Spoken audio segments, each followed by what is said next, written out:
തിരുവല്ലോമല വില്വാദ്രിനാഥ ക്ഷേത്രത്തിലെ നിറമാല വളരെയധികം പ്രത്യേകതകളുള്ള ഒരാഘോഷമാണ്. മധ്യ കേരളത്തിലെ ഉത്സവങ്ങൾക്ക് തുടക്കം കുറിക്കുന്നത് ഇവിടുത്തെ നിറമാലയോടെയാണ്.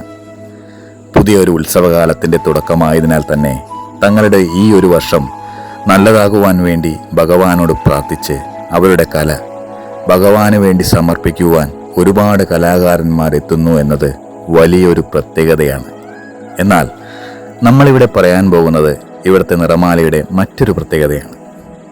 അതെന്താണെന്ന് വെച്ചാൽ മറ്റു ക്ഷേത്രങ്ങളിൽ നിന്നും വ്യത്യസ്തമായി ഇവിടെ നിറമാലയ്ക്ക് ഉപയോഗിക്കുന്നത് താമരമാലയാണ്. ഇവിടെ നിറമാലയ്ക്ക് താമരമാല ഒരുക്കുന്നത് കാണേണ്ട ഒരു കാഴ്ച തന്നെയാണ്. നിറമാലയുടെ തലേ ദിവസം രാവിലെ തന്നെ മാലയ്ക്കുള്ള താമര കൊണ്ടുവരും, അതും ചാക്ക് കണക്കിന്.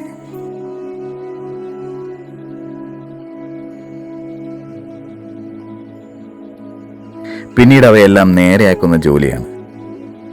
താമരയുടെ പുറമേയുള്ള നല്ലതല്ലാത്ത ഇതളുകളെല്ലാം പറിച്ചു കളയുന്നു, ഇതളുകളെല്ലാം വിരിയിച്ച് തണ്ട് പൊട്ടിച്ച് കളയുന്നു.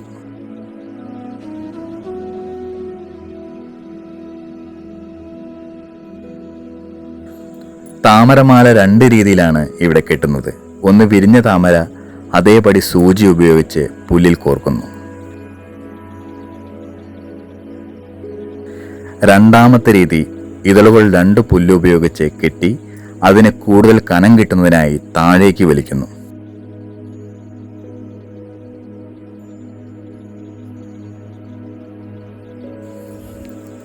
ഈ മാലകെട്ടൽ ഒരു കല തന്നെയാണ് എന്നതിൽ സംശയം വേണ്ട. ഓരോ നിറത്തിലുള്ള പൂവുകൾ വേണ്ട അളവിൽ കെട്ടി മാലയാക്കുന്നതിന് ഒരു പ്രത്യേക കഴിവ് തന്നെ വേണം. വില്വാദ്രിനാഥ ക്ഷേത്രത്തിലെ കഴകം നമ്പീശന്മാരാണ് ചെയ്തു പോരുന്നത്.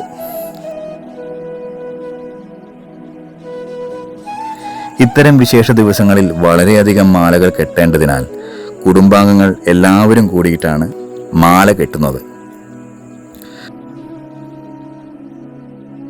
നിറമാലയുടെ തലേ ദിവസം തുടങ്ങുന്ന മാലകെട്ടൽ നിറമാലയുടെ അന്ന് പുലർച്ചെയാണ് തീരുന്നത്. പിന്നീട് ആ മാല ക്ഷേത്രത്തിൽ ചാർത്തുന്നതോടെയാണ് ഇവരുടെ പണി കഴിയുന്നത്.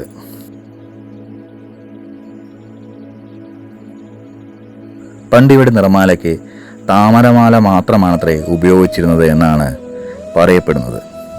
അതിന് കാരണമായി പറയുന്നത് പണ്ട് ഈ ക്ഷേത്രത്തിൻ്റെ ചുറ്റുപാടും താമര ധാരാളമായി ഉണ്ടായിരുന്നത്രേ.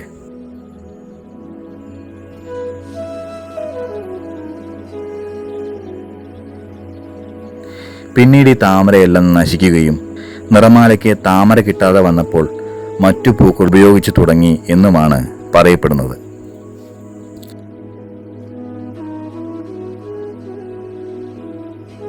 ഇപ്പോൾ തിരുനാവായിൽ നിന്നുമാണ് താമര കൊണ്ടുവരുന്നത്.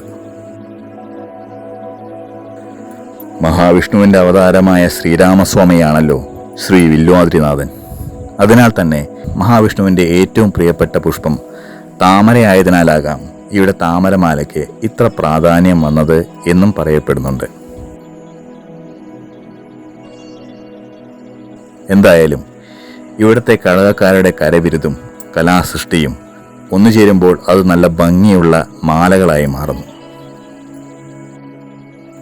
പൂക്കളാൽ തീർക്കുന്ന ഈ കലാസൃഷ്ടികൾ ദേവനെ ചാർത്തുമ്പോൾ അവർക്കുണ്ടാകുന്ന ഒരു ആത്മസംതൃപ്തി പറഞ്ഞറിയിക്കാൻ പറ്റാത്ത ഒന്നു തന്നെയാണ്.